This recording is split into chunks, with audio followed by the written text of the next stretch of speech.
my colleagues, Senator Blumenthal and Senator Murphy, to discuss the very cynical and very deliberate effort by the Trump administration to sabotage parts of our healthcare system, especially the Affordable Care Act exchanges, and doing it in order to gain leverage to provide tax cuts for the very wealthy and powerful special interests.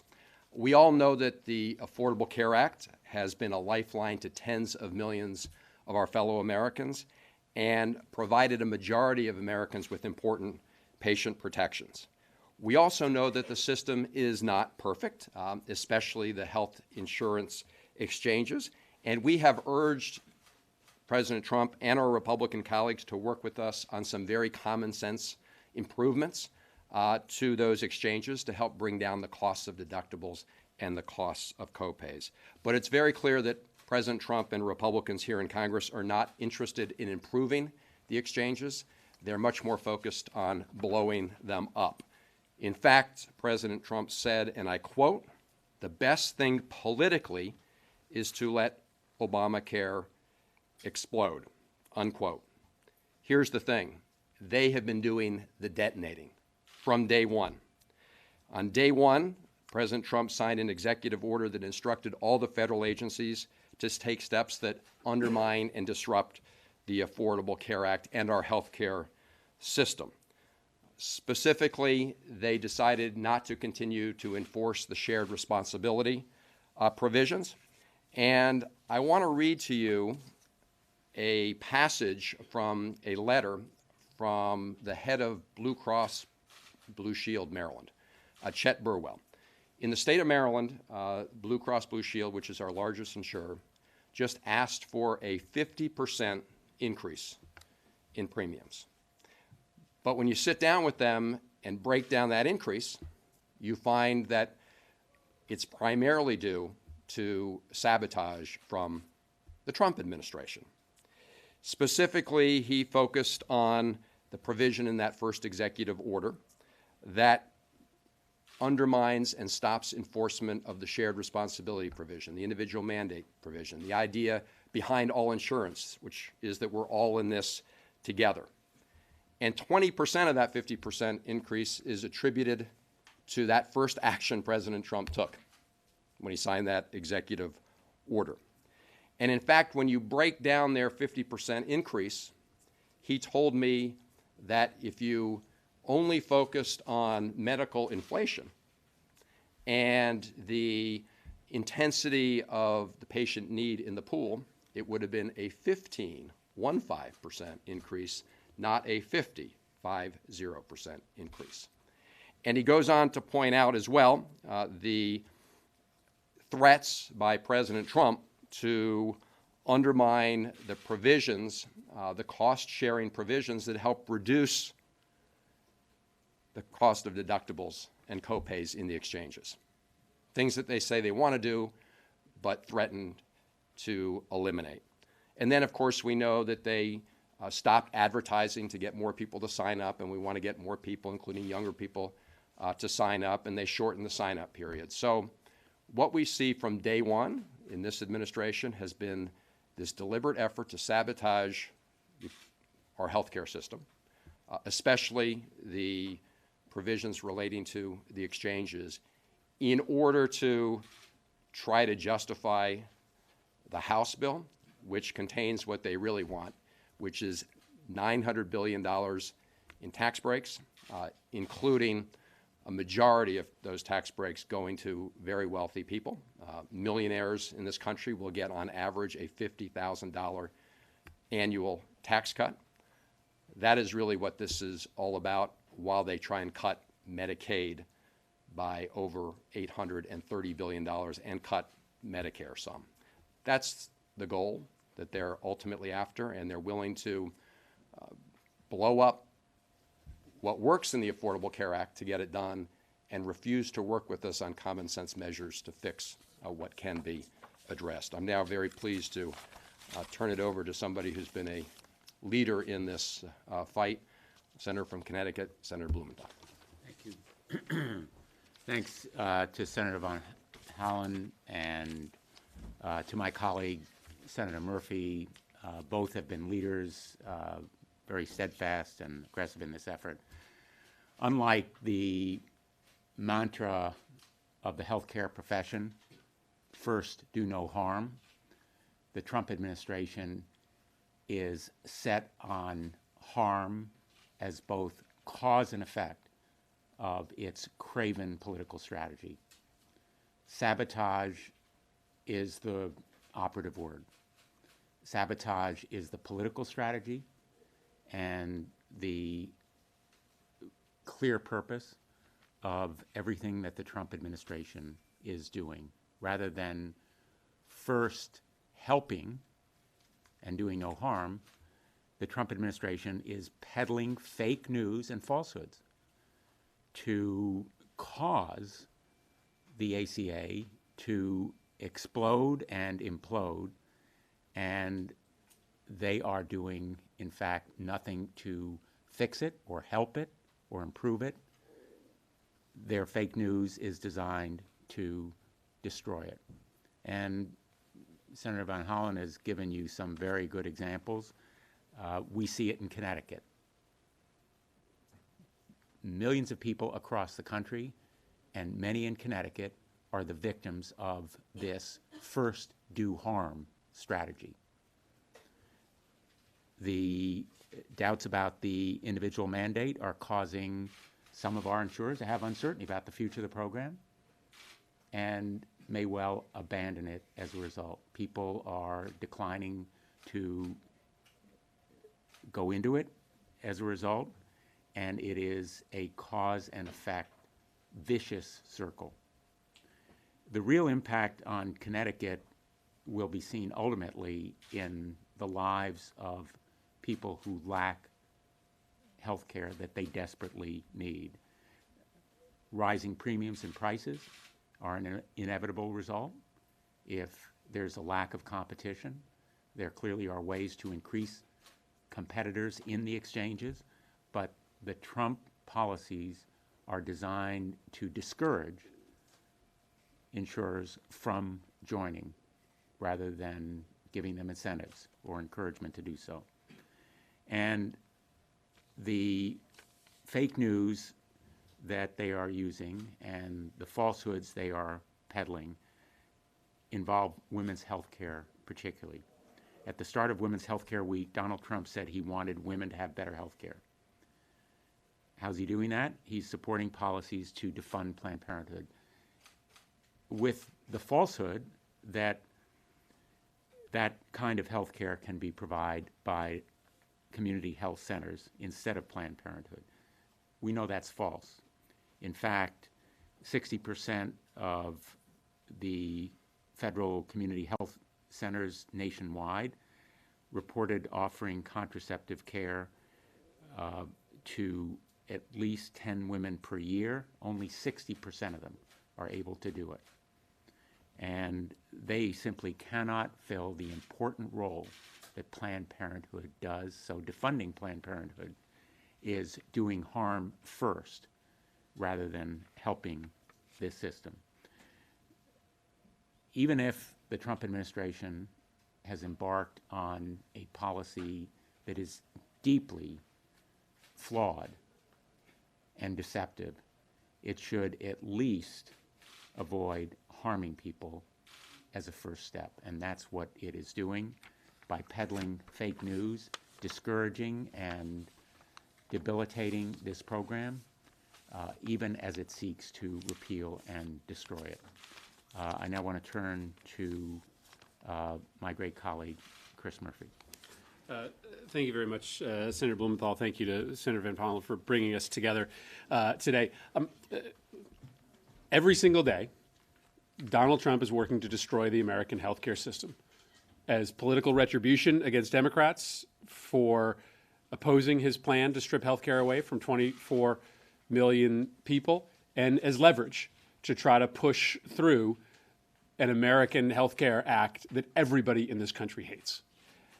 This has been systematic, this has been planned, and this has been intentional. It started with the executive action, which, unlike other executive actions, wasn't just about the rhetoric, because a month later, the IRS acted on the executive order.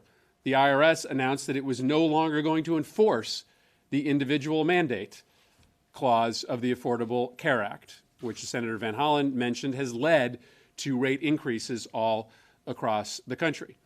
It continued with the ending of advertisement for the healthcare exchanges. The former advertising director for healthcare.gov said that almost 500,000 people didn't sign up for exchanges because the advertising was pulled and because Trump, upon inauguration, telegraphed to everyone that if they signed up, their health care would be at risk, which was a lie, which was a falsehood. The exchanges were experiencing record sign-up rates before Trump was inaugurated. Enrollment fell off a cliff after the inauguration, when the executive order was signed and when the marketing was pulled.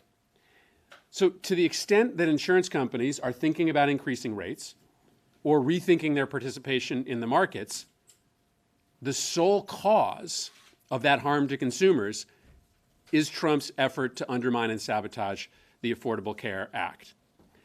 And his tactic likely won't work. Chances are still just as good as not that a healthcare bill does not pass the House and the Senate. I mean, the American public hates the American Health Care Act with an intensity that we have not seen in this country in a long, long time. And so there is a good chance that this whole effort to repeal the Affordable Care Act will crater, will ultimately be unsuccessful.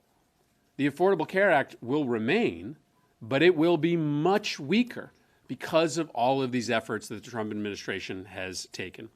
So this week, clearly, people's focus is on the FBI and the special investigator. To the extent people are focused on health care, everyone's wondering about what these Republicans are writing in secret behind closed doors. But we're here because we want people to be paying attention to what is happening right now. Right now, the Trump administration is pulling the rug out from under the American healthcare system, rooting for its failure, and ultimately becoming responsible for any diminution of quality in the system. And one last piece before we take some questions. The other way that they're undermining this act is through the cost-sharing reduction payments. The administration has made it very clear that at any moment they may stop paying the insurance companies the subsidies they need in order to remain on the exchange. They have committed to paying through May, but they have not committed to paying through the summer or through the fall. If you're an insurance company, how on earth do you price a product if the individual mandate isn't being enforced, if HHS is refusing to make a commitment on paying the subsidies, and there's no participation in the marketing campaign from the federal government? Any uncertainty that exists in these exchanges is due in whole to the actions of this administration, and we wanted to shed some light on that today. Thank you. Do you have any questions? Yeah. Yeah, some insurers who have released high prices have said that other factors are behind their reasoning, such as the health insurance tax. So, how does that square with the comments that you guys just made that a lot of this uncertainty and these price hikes are due to the Trump administration's actions? Well, I'm just reading from you the letter that was sent by Maryland's largest insurer, Blue Cross Blue Shield, has, I believe, over 80% of the market. And they laid out these concerns, and certainly if you're looking at an order of magnitude here, there's no doubt that the primary driver for their requested increases have been the actions taken by the Trump administration. The piece that we're talking about in that first executive order with respect to non-enforcement of the shared responsibility provision, the individual mandate, is to 20% according to Blue Cross Blue Shield Maryland, and they're getting that number from the Congressional Budget Office, from the nonpartisan Congressional Budget Office. But that's also just one insurer. There's been several that But the reality is that is going to be something that is true in every insurance pool in the country. I mean, that's not something that's specific to Maryland. Everyone in the country needs to get in a broad group of people of all ages. And when you say you're not going to enforce that provision, what it does, as my colleagues have said, is it makes the pool filled primarily with people with much more intense medical issues, people who are sicker, and that drives up the price. Look, President Trump was pretty clear that he was focused on a political strategy. I think I read his own words to you, and that political strategy has been to try to subvert, to undermine, to sabotage the current healthcare system, especially the insurance exchanges, in order to try to create pressure for the House bill, which has all the problems that my colleagues have mentioned and which the American people know, and is designed primarily to provide this major tax cut to very wealthy people. I just say, listen, medical inflation still exists. So there's no doubt that a component of rate increases is going to be due to underlying healthcare costs. But this enormous percentage of rate increases due to the uncertainty created by the Trump administration is a self-inflicted wound. So, you know, clearly there were going to be rate increases. There are every year. And part of our frustration is that Republicans are doing nothing to talk about cost. We want to be at the table so we can talk about cost, like the rising cost of specialty drugs.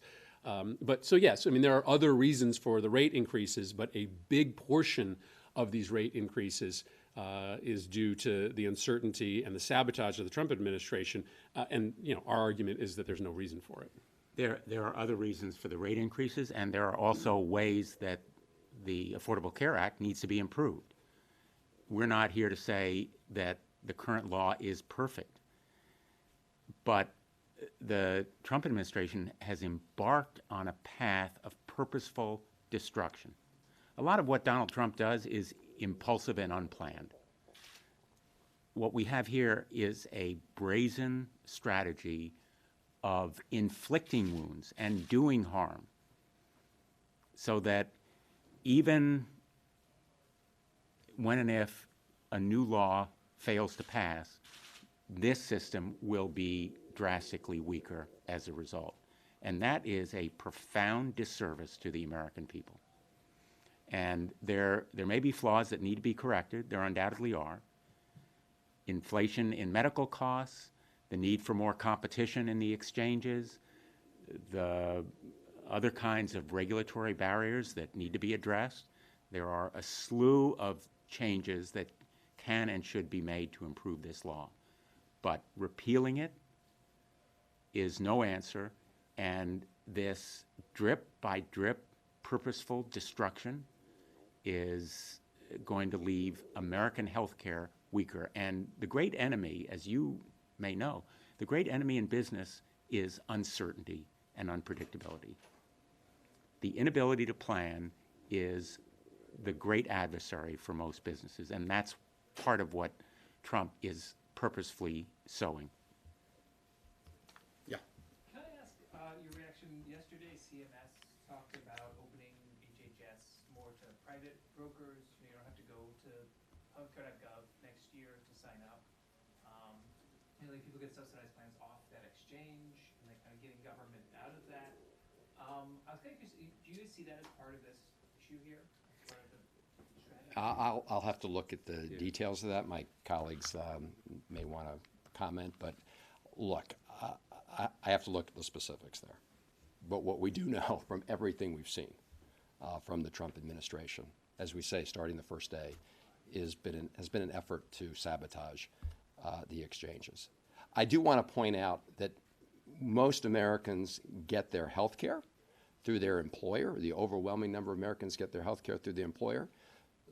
And those Americans have actually experienced a much slower rate of growth in their premiums than they did before the Affordable Care Act. They are benefiting greatly from the Affordable Care Act. If you take the people who are in the exchanges now and you blow them up, all those people will not have access to affordable care, and the result will be increases in premiums for everybody else in America who's experienced these much slower rates of growth. If you have debt, do you think the administration is going to continue to see SLR payments? And also, the insurers, isn't part of this the problems with the Affordable Care Act?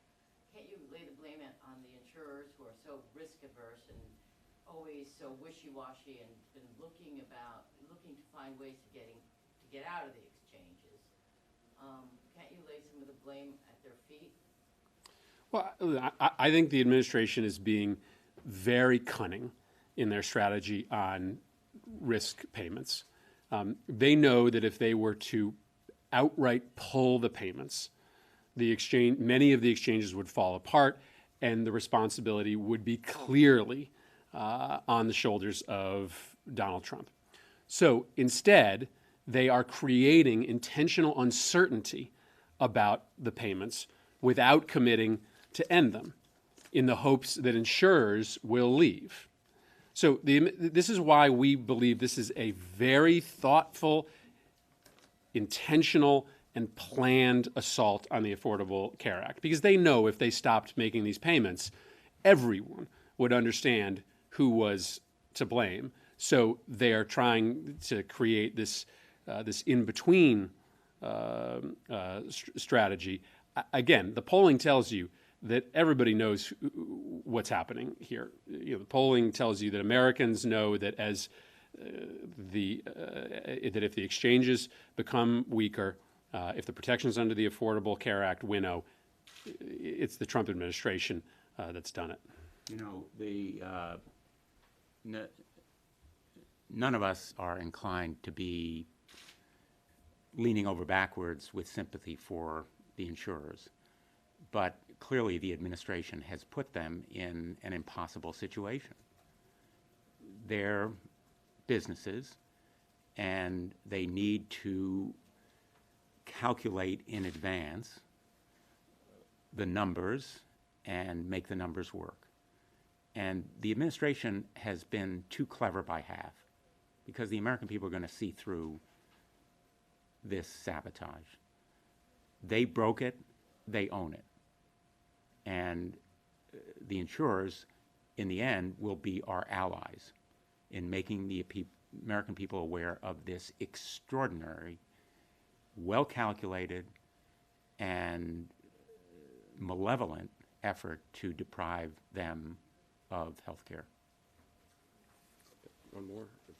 Sorry, go ahead. We'll start with you and then. Can you talk a little bit more about the tax changes that you are complaining about? For instance, the net investment income tax that's being repealed. Who pays this, and is it having any impact on the economy that people are paying it?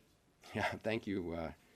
That's been quite timely, because I just came from the Banking Committee where we had the Secretary of Treasury, Steve Mnuchin, testifying. And you may remember last November, he set out this test, and he said that there would be no net tax breaks for what he referred to as upper-class Americans. The House Republican Trump health bill is chock full of big tax breaks for the wealthiest Americans, including the one you're referring to, which is repealing the provision that applied the Medicare fee to investment returns, capital gains for higher income families that earn over $250,000. Everyone's crunched the numbers. Millionaires will, on average, get a $50,000 a year tax break from that provision. It's a total violation of what Secretary of Treasury said in November, and what President Trump campaigned on, claiming that he was the friend of working people, when in fact, as we all know, this health care proposal sticks it to working people but provides these windfall tax breaks to the wealthy. Thank you, everyone. Thank you, everybody. Thank you. All right, one more and then one more. All right. I All right. would be remiss, Sir. particularly Senator Blumenthal, if I didn't ask you to weigh in on not only the appointment of a special counsel, but also this claim by the president this morning via tweet that this is the single greatest witch hunt in political history. President Trump, again, is demonstrating his contempt for the rule of law. Everybody who has worked with Bob Mueller, as I have, has tremendous respect for his professionalism and objectivity. This choice is an excellent one. He has not only the expertise and experience, he has the grit and backbone to stand up to potential political influence. And the best sign that he will need that grit is Donald Trump's tweet about witch hunts. Because clearly, Donald Trump has learned no lesson here. He is continuing to try to influence this investigation improperly, and it continues to demonstrate his contempt for the law enforcement community as well as the rule of law. There's mounting evidence of obstruction of justice. In fact, we are watching in real time an unfolding obstruction of justice case. And that tweet about a witch hunt is only a sign of, unfortunately, more to come.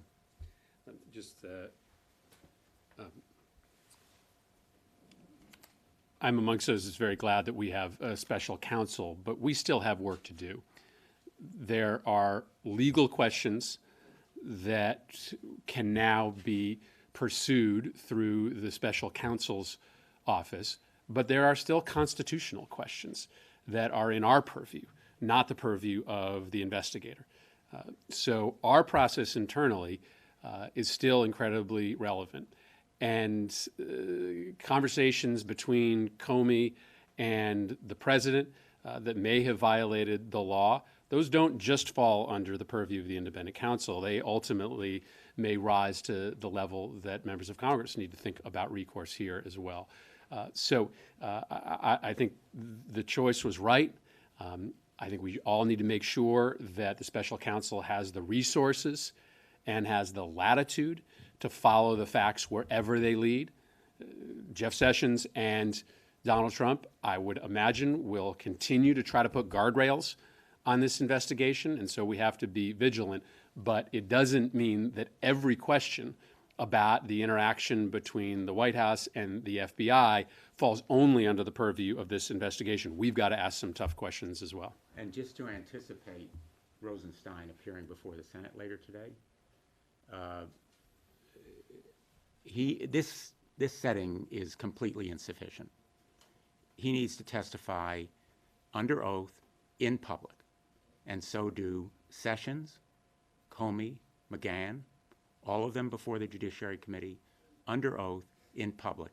We continue to have a oversight responsibility that is profoundly significant, in no way abrogated by the appointment of a special investigator or prosecutor.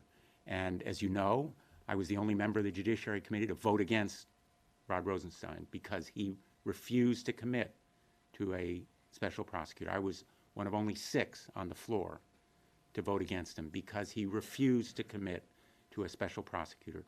But appointing a special prosecutor is not the end of his responsibility to disclose publicly what happened, the timeline of who said what to whom in connection with firing Comey, what he knew about the president's improper attempts to shut down this investigation, and other extraordinarily relevant details that are necessary for us to know as part of that oversight responsibility on the Judiciary Committee and the United States Congress. And indeed, the worry that I expressed yesterday about resources and mandate, he needs to have sufficient resources, and his mandate cannot be limited in scope, and he should have the independence he needs. And again, to go to your initial question, the tweet about witch hunt indicates a continuing attempt to limit his mandate, not to give him the free rein he needs to follow the facts wherever they lead. Thank you. Thank you.